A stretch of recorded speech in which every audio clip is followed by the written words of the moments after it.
जानेंगे method statement के बारे में, क्योंकि कंस्ट्रक्शन फील्ड में जो भी बंदे काम कर रहे हैं वो साइड पे जो है ना ये मेथड स्टेटमेंट का नाम बहुत सुने होंगे। मेथड स्टेटमेंट का जो डॉक्यूमेंट है उसके बारे में ज़्यादा सुने होंगे। तो आज हम बात करते हैं मेथड स्टेटमेंट के बारे में। किसी ने मुझसे पूछा भी था, इसीलिए मैं सोचा कि इस पर वीडियो ही बना देता हूँ तो ज़्यादा बेटर। ठीक है, कुछ दिन पहले हमने एक काम किया था एयरपोर्ट 6 सेंस होटल के पास में। तो वहाँ पे हमें डक्ट डालनी थी, जिसके लिए हमें जो है स्पाल कटिंग करनी थी। ठीक है, तो मैंने उसका मेथड स्टेटमेंट बनाया, method statement for asphalt cutting road duct installation and reinstatement. Reinstatement means वापस से स्पाल्ट जो है ना इंस्टॉल करना था। ठीक है, तो इसी एग्जांपल से मैं आपको बताऊंगा मेथड स्टेटमेंट होता क्या है, क्वालिटी कंट्रोल का इसमें रोल क्या है और QA/QC के साइड पे एक्चुअल में काम होता क्या है। ठीक है, तो चले मैं बताता हूँ, पूरी डिटेल में आपको समझाऊंगा इस वीडियो में कि आखिरकार ये सारी चीज़ें की कैसे जाती है। ठीक है, तो इसलिए मेथड स्टेटमेंट एक step by step approve document है जो क्लियरली बताता है कि काम करना कैसे है। क्योंकि आपको पता होना चाहिए कि प्रोसीजर जो है मेथड स्टेटमेंट में लिखना पड़ता है कि हमें काम कैसे करेंगे और क्या चीज़ प्रोवाइड करेंगे। ठीक है, एग्जाम्पल के तौर पे आप जब डक्ट इंस्टॉलेशन कर रहे हैं, रोड कटिंग कर रहे हैं, स्पाल कटिंग कर रहे हैं, तो जाहिर सी बात है और उसमें जो मेथड स्टेटमेंट में है उसमें आपको बताना पड़ेगा कि स्पाल कटिंग कैसे होगी, मतलब कैसे कट करेंगे, किस चीज़ से कट करेंगे। ठीक है, और जो स्पाल्ट आप कटिंग करेंगे उसका साइज क्या होगा, विड्थ क्या होगा, डेप्थ क्या होगी, वो चीज़। और जो इंस्टॉलेशन ऑफ डक्ट आप जब डालेंगे अंदर तो वो डक्ट का साइज क्या होगा। ठीक है, और जो बैकफिलिंग आप कर रहे हैं, जो बैकफिलिंग आप जब पूरा एक्सकेवेशन करके जब डक्ट डाल देंगे फिर बैकफिलिंग करेंगे तो वो बैकफिलिंग का मटेरियल कौन सा होगा, और डक्ट डालने के बाद कॉम्पैक्शन करेंगे कि नहीं करेंगे, और कॉम्पैक्शन रिपोर्ट आप शो करवाएंगे कि नहीं करवाएंगे। ठीक है, तो ये और उसके बाद जो है ना स्पाल कटिंग जो आप कर रहे हैं वो स्पाल फिर से डालना है, तो उसकी मतलब थिकनेस क्या होगी और मतलब उसकी क्वालिटी क्या होगी।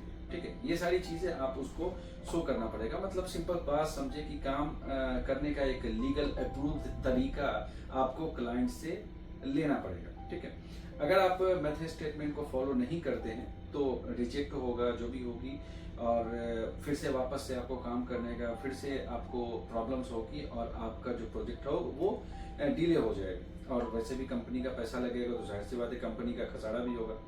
इसलिए ये मेथड स्टेटमेंट बहुत ही जरूरी है। अब बात करते हैं क्वालिटी कंट्रोल के बारे में। क्वालिटी कंट्रोल का रोल आखिरकार इसमें होता क्या है। ठीक है, पहले तो सबसे पहली बात है कि जब आप काम करने जाओगे तो आपके पास अप्रूव ड्राइंग है कि नहीं है, जिस बेस पे आप काम करोगे वो आपको बतानी पड़ेगी। ठीक है, और जो आप डेप्थ करोगे, जो डेप्थ है उसका लेवल क्या है, ये सारी चीजें आपको शो करनी पड़ेगी ड्राइंग में। और मतलब वही चीज मैं भी बोला ना कि जो आप कॉम्पैक्शन करोगे, जो डक्ट डालोगे, डक्ट डालने के बाद कॉम्पैक्शन कितने लेयर में करोगे, 1 लेयर, 2 लेयर, 3 लेयर में कितना में करोगे, और कितने बार आप कॉम्पैक्शन करोगे और किस चीज से करोगे, जो मशीन से आप कॉम्पैक्शन करोगे उसका सर्टिफाइड है कि नहीं है, और वो मशीन मतलब उसका सारा पेपर्स जो है वो आपके पास में है कि नहीं है, वो सारा उसमें शो करना पड़ेगा। ठीक है, और जो आप मटेरियल यूज करोगे, स्पाल्ट जो करोगे, तो स्पाल्ट का जो है ना आपको प्रॉपर उसका मटेरियल का डिटेल आपको मेथड स्टेटमेंट में बताना पड़ेगा। ठीक है, और इसमें QC का सिर्फ एक गलती पढ़ना नहीं होता, बल्कि एक सिक्योर होता है कि आपको जैसा पॉइंट मिला है, आपको जैसा रोड मिला है, आपने कटिंग की है, काम होने के बाद आपको उसी तरीके से वापस से बना करके और वापस से साइनेजेस लगा करके वापस से आपको उसी तरीके से हैंड ओवर करना है। ठीक है, तो अब देखते हैं QA/QC का रियल साइड काम क्या होता है। क्योंकि मेथड स्टेटमेंट में रिव्यू यही करना होता है कि स्पाल कटिंग आप करोगे कैसे, डक्ट फिलिंग करोगे कैसे, ये सारी चीजें हैं मैंने जो बनाई हैं वो।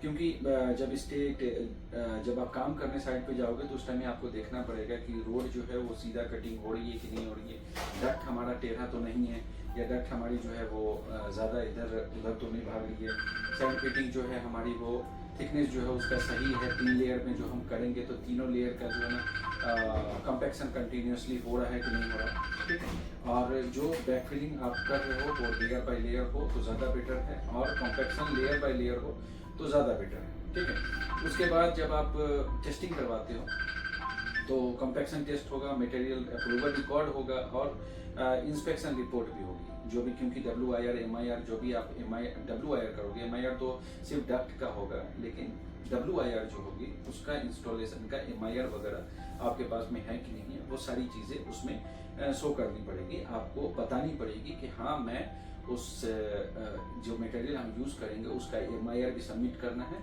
और WIR भी सबमिट करना है। ये सारी चीज़ें अप्रूव होने के बाद हम जो है ना वहाँ पे काम स्टार्ट करेंगे। ये आपको सारी शो करनी पड़ेगी, ठीक है। नहीं तो NCR वगैरह इशू हो जाता है, क्योंकि वो क्लाइंट है तो हो सकता है NCR इशू हो जाए इसकी वजह से। और NCR होने के बाद यही होता है कि आपने जो इतना काम किया है 1 महीना 2 महीना 4 महीना 5 महीना लगा करके, अगर वो मेथड स्टेटमेंट के हिसाब से ना हो और काम के हिसाब से, क्लाइंट के हिसाब से ना हो, तो फिर NCR इशू होगा। और NCR जो इशू होगा, ठीक है, तो SOR इशू होगा।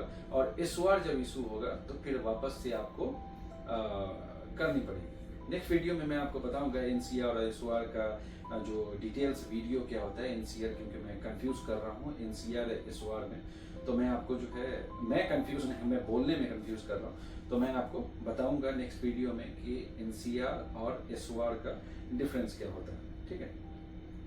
तो सिंपल मैं एक एग्जांपल के तौर पे नेक्स्ट वीडियो में मैं आपको बताऊंगा कि कैसे पूरी तरीके से बनाया जाए। अगर आपको ये वीडियो या मेथड स्टेटमेंट का एक फुल वीडियो चाहिए और कैसे बनाना है पूरे फॉर्मेट के साथ, तो आप कमेंट करें, मैं पूरे फॉर्मेट के साथ आपको बताने की कोशिश करूंगा, ठीक है। तो मेथड स्टेटमेंट बताता है कि काम का प्रॉपर तरीका क्या है, क्वालिटी कंट्रोल का अगर काम सही ना हो तो कहाँ पे फेल होता है, ये सारी चीज़ें बताती हैं। और QA/QC साइड पे जो है वो एक सिंपल समझे कि गार्डियन के तौर पे जो है ना वो काम करता है कि आखिरकार काम तुम्हें करना कैसे है और तुमसे होगा क्या, चाहे वो डक्ट का है या फिर रोड कटिंग का है या कोई भी चीज़ है, ठीक है। तो क्वालिटी कंट्रोल का मतलब यही है कि क्वालिटी में, कोई भी काम में, कोई भी क्वालिटी में आप कंप्रोमाइज नहीं करोगे तो आपके लिए ज़्यादा बेटर है, ठीक है। तो अगर आपको इस वीडियो से कुछ समझ में आता है तो अच्छा है, लाइक करें, कमेंट करें। अगर आपको नहीं समझ में आता है, जहाँ पे आपको नहीं समझ में आता है वहाँ पे आप मेरे को कमेंट करें, मैं आपको और अच्छे तरीके से समझाने की कोशिश करूँगा।